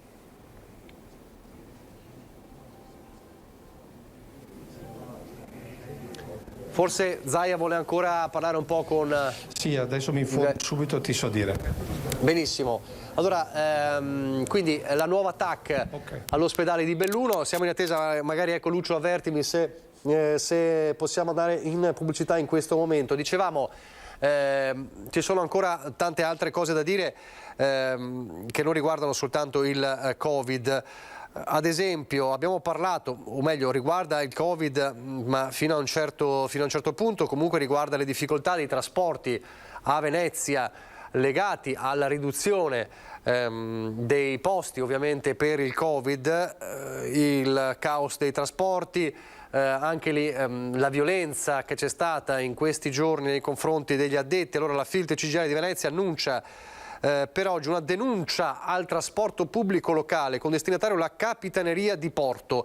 L'oggetto è lo sforamento della capienza limite che sarebbe effettuata dai mezzi Ali Laguna durante il servizio sostitutivo esternalizzato dall'azienda ACTV partecipata dal comune della linea 3. Anche stamani i lavoratori hanno vissuto ore di caos, racconta l'ANSA, per salire sui mezzi pubblici acquei.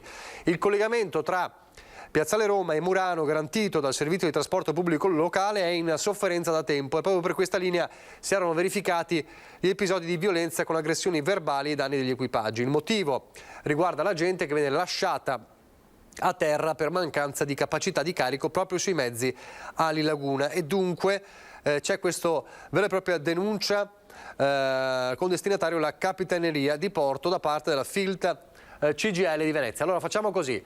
Tagliamo la testa al toro, vediamo, allora andiamo con un piccolo blocco di pubblicità, davvero pochi minuti, e poi torniamo all'ospedale di Belluno.